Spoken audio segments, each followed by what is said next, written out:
everyone, Kareem right here, and today I have the pleasure of interviewing David Vassilaros, who is the podcast host of the KidFirst Sports Podcast.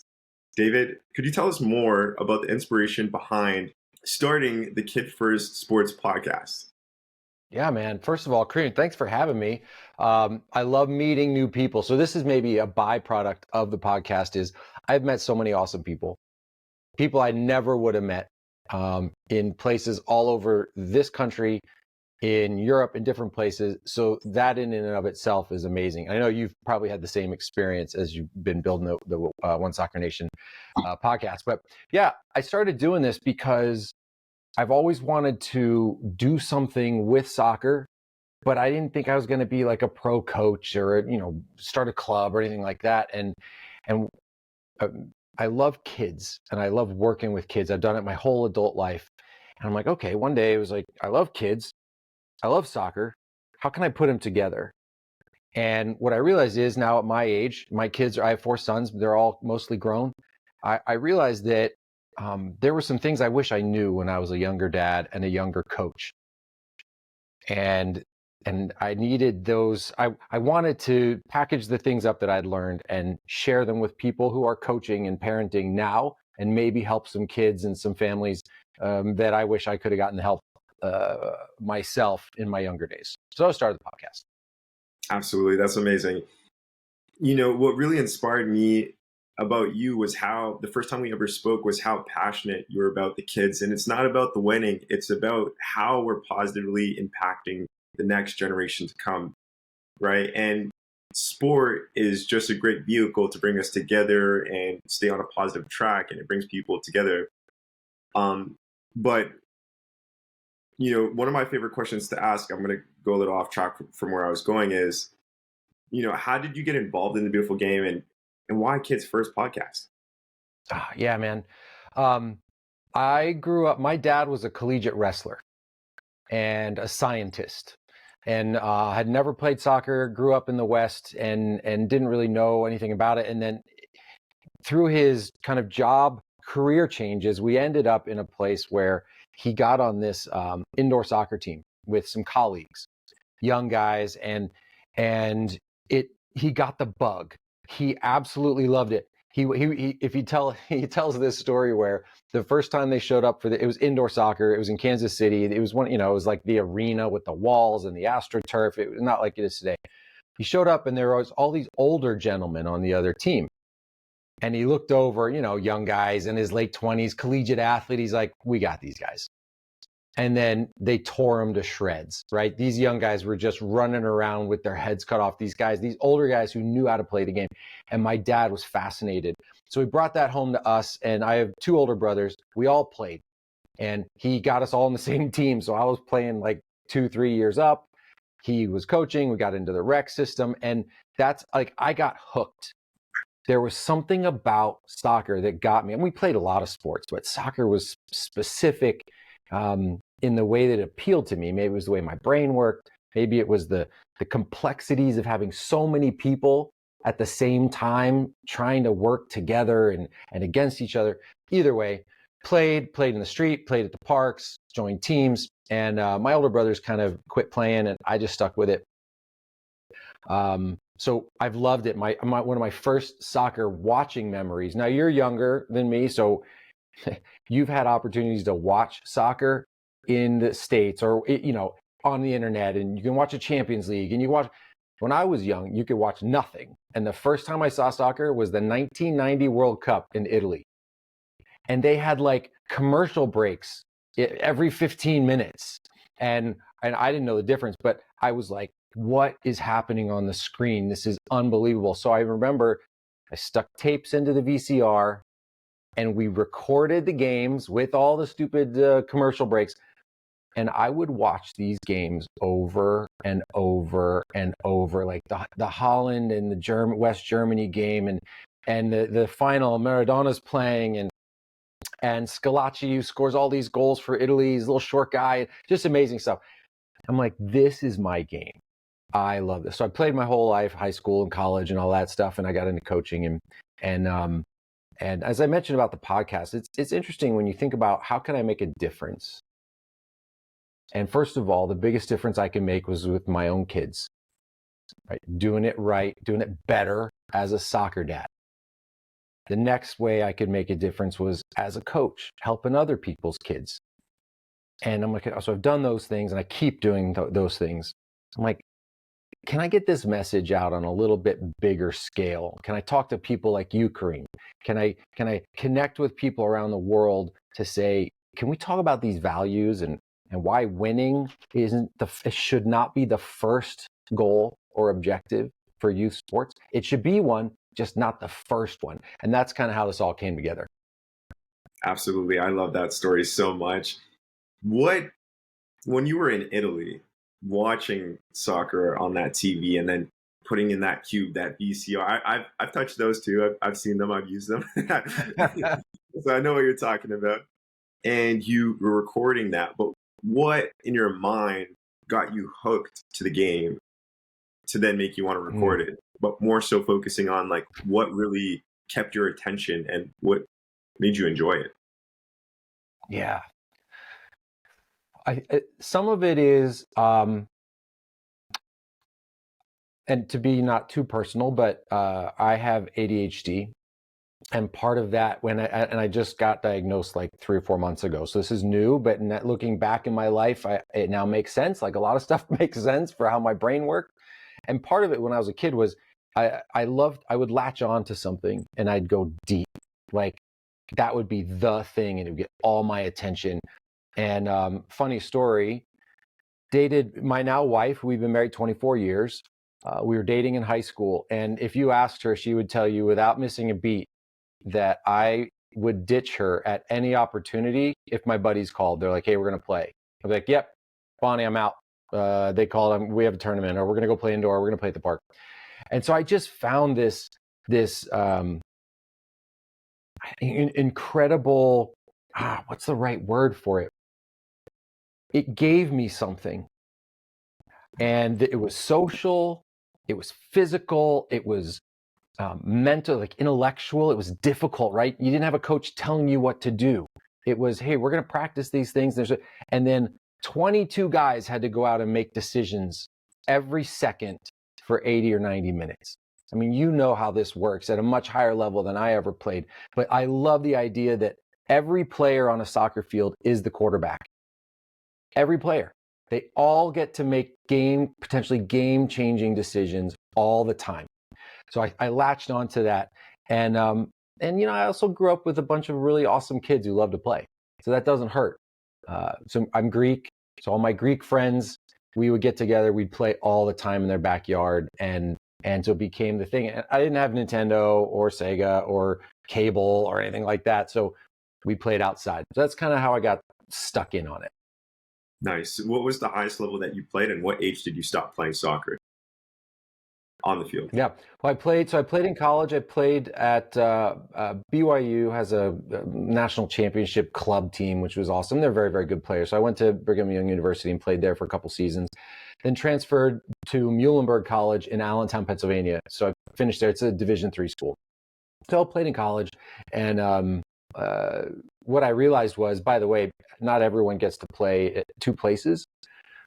And I realized at a higher level, it's not necessarily the skill that's different. And I think you can probably attest to this.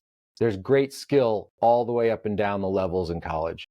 The difference was the commitment levels, the fitness levels, the strength, the sacrifices you're making off the field, all of that. So when I stepped down from BYU and played at Muhlenberg, great kids, great experience, good skill. But it was like, hey, this is something we do as well as a million other things that we do, which was a little different for me, but it was good too. Got it. When you were in college still playing, in mind, did you know that your career was going to come to an end and you were planning for that end? Or was it something that happened and then you said, okay, what's next? Because as athletes, we tie our identity to the sport that we're playing, and it's very hard to detach. We usually stay there for a very long time. And everyone's experience is differently based on the plan, on how in depth they go. So what was that like for you? Yeah, so I was a little bit different of a player. I was older. I was 23. I had a kid. I was married, and I was just a sophomore. And when you're that age and you have family responsibilities, you think a little differently than when you're a little younger, you're single, you're kind of dreaming about what you want to be. For me, it was, I'm starting a family. I've started a family, and how do I support myself? And what's my long game? And for me, it was law school and a career in the healthcare industry, and that's been awesome. In terms of the identity, you asked me about or mentioned identity. It's funny you say that, because even though I knew I was never going to be a professional player, I always thought of myself as a soccer player. I play soccer, and hey, I'm a college player, which whatever. But you have that like in your head, and you may not address it or articulate it all the time, but in the back of your mind, it's always there. Like you drive past a soccer field, Kareem, and you look over there and you have thoughts like, those guys are pretty good. I could hang with those guys. Or I remember when I did this. You don't want to do it necessarily. It just happens because that's such a big part of your life. And so for me, my identity has slowly had to change. And this is something maybe we talk about later, but I'm not a player anymore. I love soccer. I play with the kids, but I'm not a soccer player. Now I'm an adult who loves to help kids who are playing soccer have great experiences. And there's just like this shift that happens. Yeah, I think it's so unique. I mean, getting married at 22, having a child at 23, starting a family, you have to be, as you mentioned, very focused, very intentional, very disciplined, and provide, protect. So there's, at least from people that I know in my space and my network, I don't know a lot of individuals that got married at 22, maybe at 23, a few, but are having kids, and we're living in different economics at the moment in 2023 around the world. So, what advice would you provide to young people in regards to your career? Soccer, sometimes not everyone's going to be able to go pro. That's for the top 1%. The second thing is planning after your sport. And then the third thing, becoming very focused and intentional. I know I loaded it up with those three, but can you just provide some advice to our audience about those three things? Yeah, man. Well, first of all, I am no expert in doing life the right way or the best way. We've had serious ups and downs and life challenges, like health challenges, lost jobs, just all the things that come at you in life as you age. Like we're all going to get them. So I don't come at this from a perspective of being the expert. What I'll share is some of the things that have kept us happy and hopeful despite things that life throws at you. One is the strength of our relation. When I keep saying we and our, I'm talking about me and my wife and like my family. Finding the thing that centers you beyond just stuff that you want, right? Career is awesome. Career is not everything. Sports is awesome. Sports is not everything. And this one injury, one loss, like one day, one round of layoffs, and all that stuff changes. And who do you go home to? Right? Like who do you turn to in those moments? So I'd say at as young an age as possible, start developing the ability or practicing the ability to connect with people and to build strong bonds of trust and mutual love and care and all of that. That's the stuff that matters. So that's number one. That could be with coaches. It could be with teammates. It could be with people at work, whatever it is. But to really center around relationships with other humans that are full of love and understanding, that's the number one. Number two, believe in something a little bit bigger than yourself. And for me, you might be a person of faith, so that might be God or a religion. You might have causes that you really feel strongly about that give your life and your efforts meaning and purpose. That's number two. Find something bigger. I know for you, Kareem, you have a big dream, big vision. I love it. And that drives you in the times that are tough. You can latch onto that. You find other people who share that, and you guys kind of work together. It's awesome. So something outside of ourselves. And the third one for me is look at your habits. And if you're a player, if you're trying to build your career, you're doing all this stuff, your habits are the things that you carry with you. I don't carry a title or a job or even my accolades from playing sports. You don't take those with you, really. You carry the habits that you made. So how do you deal with being told you're not good enough? How do you respond when you fail? I mean, good grief. Can I tell you a quick soccer story? Yep. Okay. So I'm playing, I'm a freshman at BYU, and these are all players who could have played at Division I, but wanted to be at this school. They're awesome players. I thought I was good. I showed up there. I'm like, oh, okay, maybe I'm not that good. So my freshman year, I never play. I play a couple of minutes here and there. And I finally get on the field. We're playing a big rival. The last 5-10 minutes of a tight game. I'm in the 6-yard box, a little to the right of the goal. And I have the ball. I'm about to shoot. And I just take this swipe at it and completely whiff. I mean, straight up strike, gone, miss the ball. The ball rolls out of bounds. You hear the student section for the other team busting up, right? They think this is hilarious. They start shouting and making fun of me. I look over, my coach is like, he's like got his arms up looking at me like, what are you doing? Like, and in that moment, I'm like, what am I going to do for the next 5 minutes? So it's what I'm talking about. Like, what are my habits? What did I fall back on when I just had a seriously embarrassing setback in front of hundreds and hundreds and hundreds of people? And it was, well, I love this game. I am who I am. I kind of smiled at myself, felt a little foolish. And then I got up and I busted my hump to try to win the next tackle, right? Like, that's what I could do. So it's the habits of dealing with the hard things that you can pull from sports that matter the most, not the level you played, not the trophies, not the scholarships. It's the habits. Those are the 3 things I'd say. Yeah. Thank you for sharing those 3 things. What you just reminded me of was sports can teach us a lot about life. And, someone that I think about who is an advisor at One Soccer Nation is Quincy Amarikwa. He played in the MLS for a few years. He's won the MLS. And every time, he's sharing something that's happening in life, he'll give me a soccer example, which was pretty cool. I've never experienced something like that. And what you just shared reminded me of that. So I wanted to drop that in there. And again, sports teaches us so much about life, communication, teamwork, hard work. What you just said, respond, that was embarrassing, but how do I respond to this? Get back up. Let's go on to the next tackle. So there's a lot to learn from there. Mm-hmm. I've had the chance to go through your website to create questions. There is some information that there's the statistic that 70% of kids quit youth sports by the age of 13, which is quite concerning. What are some common reasons you've come across for this trend, and how does your podcast aim to combat it? Yeah.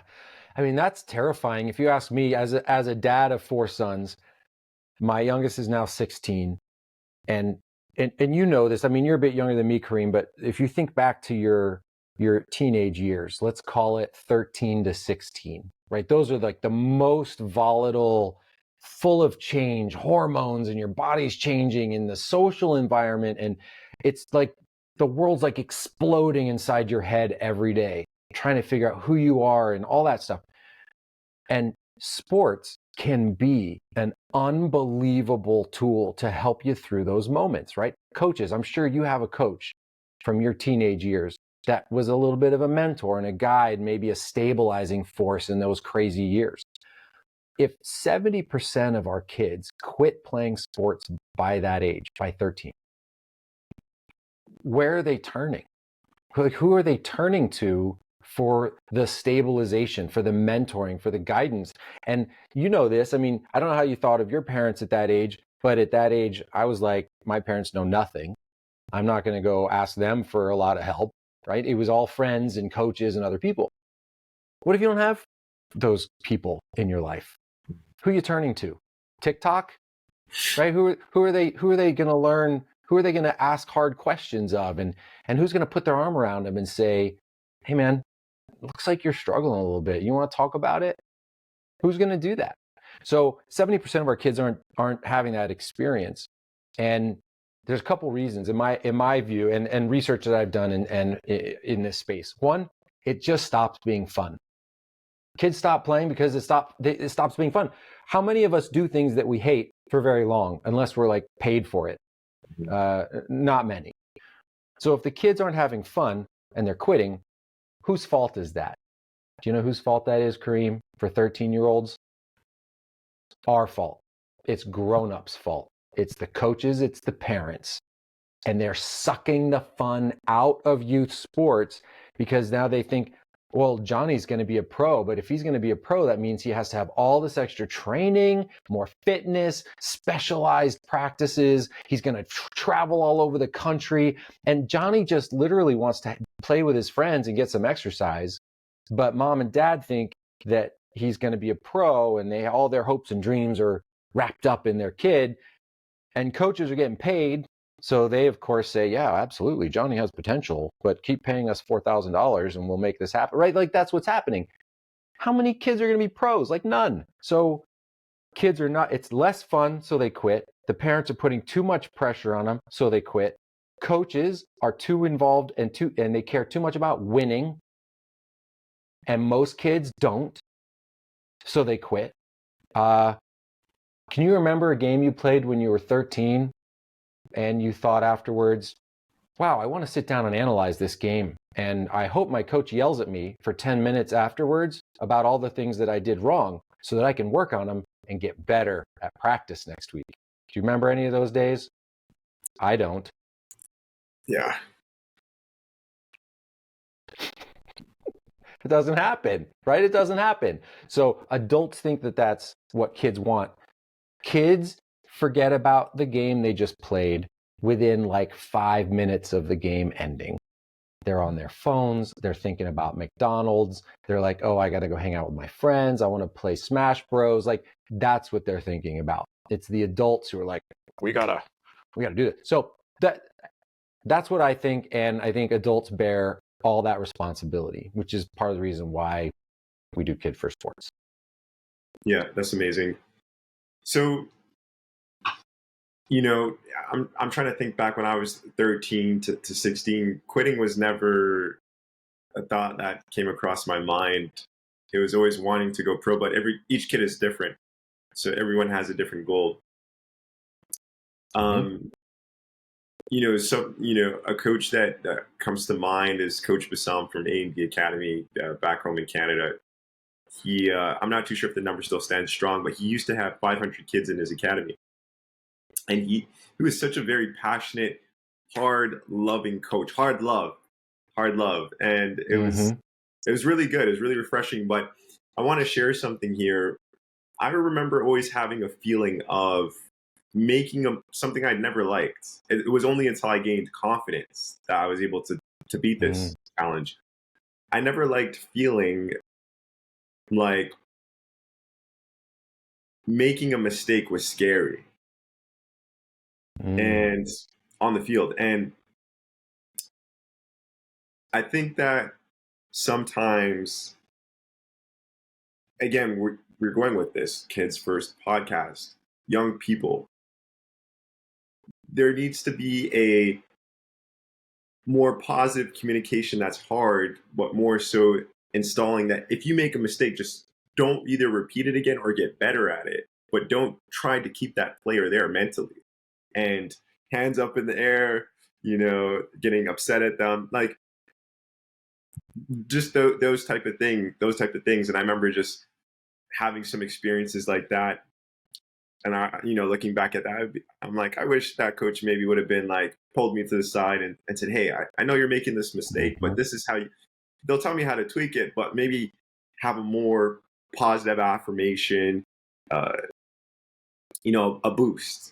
So, that would be something that I reflected on it a little bit right now. And it wasn't until I gained confidence in my ability to not repeat that bad habit and just execute, Mhm. and then gain the confidence from the coach, and then that blossoms into a beautiful flower. So yeah. Yeah, that's beautiful. Can I comment on that real quick? Yeah. Um, s- Kids are different now.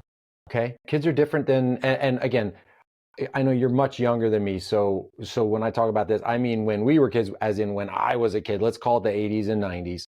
Even before that, who I was coached by were people who grew up in the 60s and maybe the 70s, right? So these are people who were coached by people who grew up in the 50s, and you'll see this kind of link of coaching mentality and philosophy, where it's like, hey, man up, get up, rub some dirt on it, and hey, if you screw up, you're out, and all this kind of hardcore stuff that you associate with maybe football coaches or whatever, but it's very American.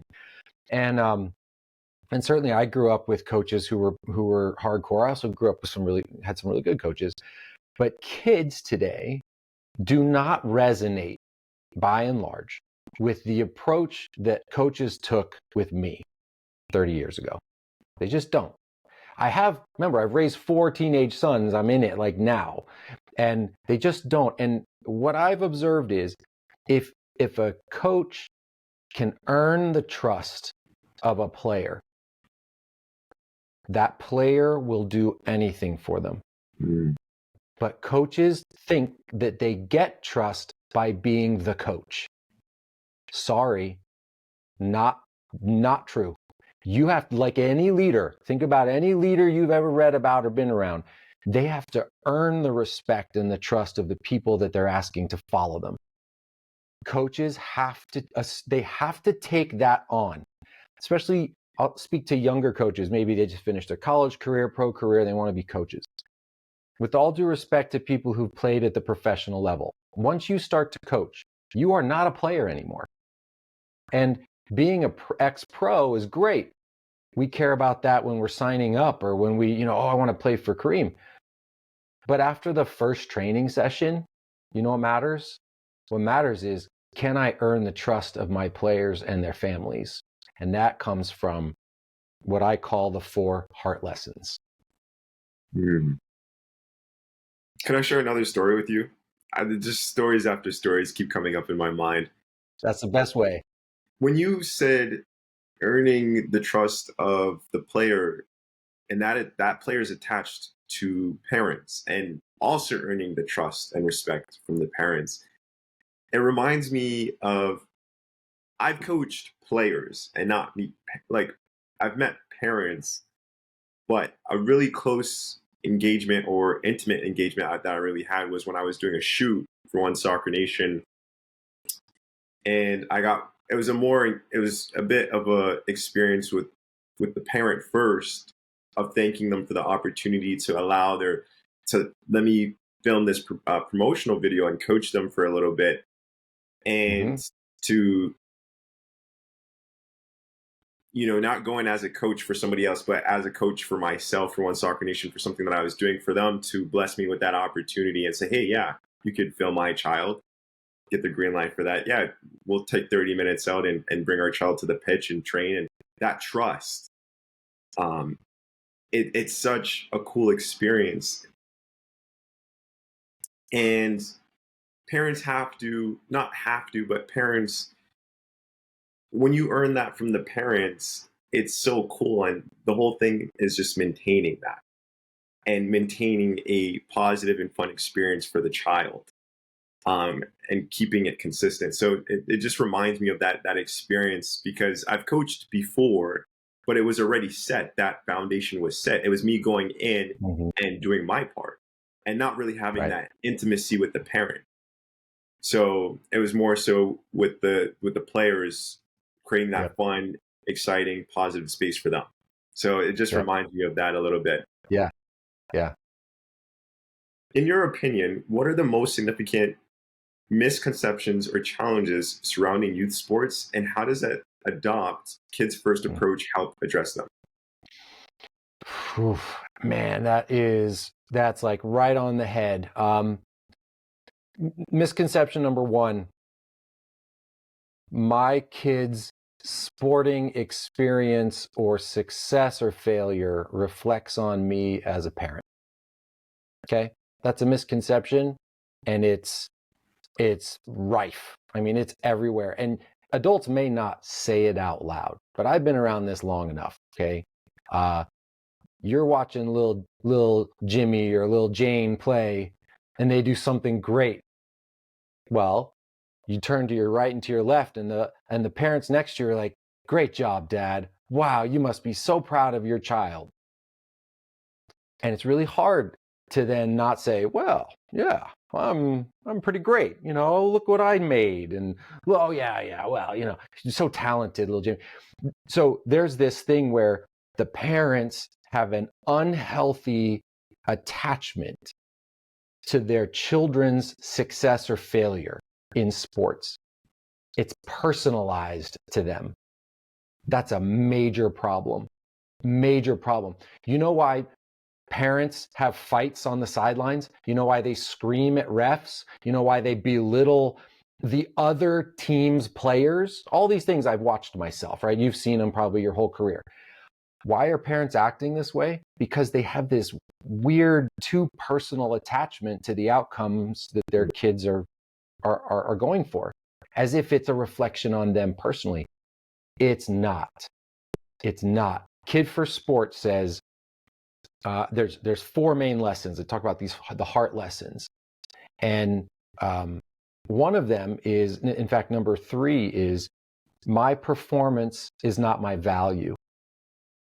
My performance is not my value. What I do on a field or a court or in a swimming pool or on a track is not a reflection on who I am and what my value as a human being is. Well, I'd love to extend that to the parents. Parents, your child's value to you and to the community and in their world is not connected to their performance on the field. So give them a break, like detach a little from making sure their performance is so awesome. That's a major problem, and it's driving kids away. Here's another misconception. In fact, I saw there's a statistic out there. One of the big financial firms in the country interviewed some of their, or a bunch of their clients who had kids playing sports. And I think the number was something like 57% of sports dads believe that their kid is going to get a Division I college scholarship for sports. 57. Okay, you know what the numbers are. They're not 57, right? It's like 2 to 3%. And what does that say to the kids? Do you think the kids don't feel that pressure? You think the kid doesn't know that their dad has hopes and dreams of them going pro or getting D1 scholarship or playing in the Olympics? Of course those kids know. They feel it, and they hear it from the stands in the words that dad uses after the game or before the game or during the game. And that's a problem too. So one of the things I do at KidFirst Sports is I do workshops with parents, and I give them different vocabulary. I teach them words to use before the game, during the game, after the game, before practice, after practice, teaching them to say things that make the kid say, "Oh, my dad actually just loves to be part of my sporting experience. Oh, my mom is okay whether I play or sit on the bench. My parents love coming and watching me do this thing that I really enjoy." Well, we have to say those words, and then we have to act that way at games. You know what I mean? Like, you can't just say, "I love watching you play, it's really great," and then scream from the bench or scream from the stands when the ref gets a bad call. Yeah. So, and that's what's happening. So that's the work that I do, is I try to give people new vocabulary to connect with their kids about sports. And you wouldn't believe the way that it changes the relationship between the adults and the kids when the kid comes off the field. And I don't know if we're going to show this on video or if it's just going to be audio, but let's do this. If you see the dad like this, arms folded, head down, kind of eyebrows, like, he's mad about what just happened. If you're the kid, are you going to be running over to your dad to talk to him after the game? Or are you going to be like trying to avoid him, right? So what if you come off the field and your dad is smiling? He's holding hands. If your mom's there, he's holding your mom's hand and he's smiling and his eyes are like this. And he's just so excited to give you a hug after the game and be like, oh my gosh, that was literally the greatest hour and a half of my week. It was awesome watching you. What's the difference? How would you feel in your relationship with your parent? And I could go on and on about this, but at the end of the day, our kids are not going to be professional athletes. Even if they become professional athletes, they're not going to do that forever. They're going to be regular people. I mean, moms and dads and all these other things. What do you want to teach them? You want to teach them that parents love and support their kids unconditionally. That parents are safe places for kids to go and look to for love and support and help in the hard times, right? That's what we're trying to do with KidFirst Sports. I love that. That's amazing. That reminds me of going, and I don't get to watch my brother play often. I just seen him a few days. I go and he sees me and he gets so excited, and it's so nice. It's such a nice feeling. And, I've trained him. So, he's definitely gotten better. And after he's done practice, I seen him and it's like, you're looking good out there, and his face just lights up and he just feels good. And it's just such a good feeling to feel as well. So I totally understand that. What role does the podcast play in building you mentioned this in the role and what you guys are doing? How can parents and coaches reach out to you? Yeah. First of all, I mean, website's easy, kidfirstsports.com. The podcast as well is just, you can look it up. It's everywhere, KidFirst Sports. Usually how I connect with people, it's LinkedIn, it's Facebook, Instagram, and then through the website. And people say things like, I have lots of good stories, but things like, hey, my husband has been listening to your podcast and it's totally changed the way that he interacts with his kids who are also playing. Or, I wish my kid had a coach who believed this way or knew these things before. It's so meaningful. If you've seen The Matrix, there's this red pill, blue pill thing, right? Of course, yeah. And it's a little bit overused. It's a little bit overused, okay? But once an adult, let's call it a coach or even a sports parent, once they see that there's another way, it's hard to unsee. They could maybe not go that way, but once they see that can be different, it changes something. And I'll just speak for myself. About 2 years ago, my father-in-law, and this is embarrassing to me, my father-in-law wouldn't sit next to me at his grandson's high school games because I was yelling and doing all the things that I'm pre-red pill, right? WinFirst Dave. I was doing all those things. I was trying to be protective and I was yelling at the refs for bad calls and I was this, that, and the other. He wouldn't sit next to me. That's embarrassing. Like, what am I doing? And so, and so we'll say we're all on a journey to be better people. Okay. All of us. I've done all the bad behaviors that I preach against, but it doesn't mean I'm not trying to be better. So I invite people to say, okay, just try to be a little different once. And I'm doing that myself. I wear these wristbands that say Kid First Coach, and I have a one that says Kid First Fan. Look, Kid First Fan. I don't know if you can see in the camera, but so I look down when I'm about to yell and I'm starting to feel mad, and I'm like, wait, who's this about? Is this about me? Oh yeah, this is about me. Okay, let me back off and let me remind myself, I love my kids, man. My kids are leaving home and this time is short. I don't want to waste a second being angry about it, Amazing. David, was there anything I missed or that you wanted to add in?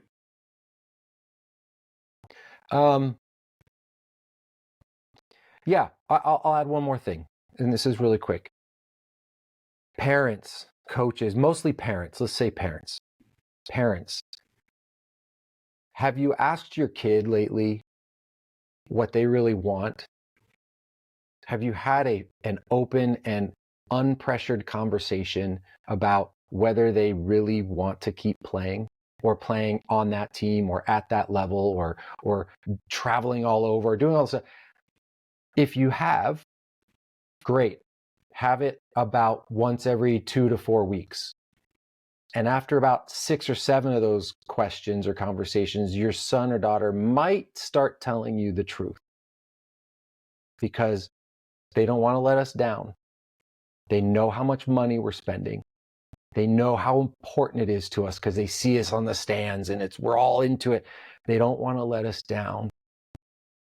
Parents, give your kids the freedom and the opportunity to make this their choice. And if you're 15-year-old who's played at an academy and has traveled and is MLS next and is starting to get scouted, says, I think I want to try water polo. Freaking let them play water polo, right? Like, let them make their choices, ask the questions over and over, let them tell you. And I'll tell you what, if you do that, those kids are actually going to start owning what they want. Instead of feeling that pressure from you, they're going to start saying, no, this is what I want. I am willing to do the extra work because I choose it, not because of pressure from you or expectations from you. So that'd be my last bit of advice. Ask your kids, do you want to keep playing the sport? Do you want to try something else? And ask them over and over and over. David, thank you so much. Can people get the shirts, the bands on the website? Yeah, man. Yeah, Awesome. listen, my website is little right now, but yes, you can get some gear. You can check it out. KidFirst here. I have a couple shirts. They're really cool. And it says, I love to watch you play on the front. There's banners and different things. And yeah, so I'm building that out, but yeah, you can get some swag at the website. This is a passion. This is like a labor of love for me. I'm not making the big bucks here, but I'm hearing stories of parents and kids who are connecting and changing, and that's the best payment I could ever have. Amazing. Guys, I'm going to have everything linked up in the description down below to check out KidFirst Sports Podcast. You guys can check out the website. David, it's such a pleasure. I'm so happy that you're doing this. Passion, the love for the game, I hear it. And just the things that you teach are so valuable. I'm not a dad yet. I've had a dad, and I understand how important it is to have both your parents, your mom and your dad, and the influence that they have on you and what you're doing to change parents' approach to the game, the way they speak, body language, everything is so important. And I appreciate the work that you're doing. And I just want to say thank you for joining us on the One Soccer Nation podcast. My pleasure, man. Keep up the great work. Thank you.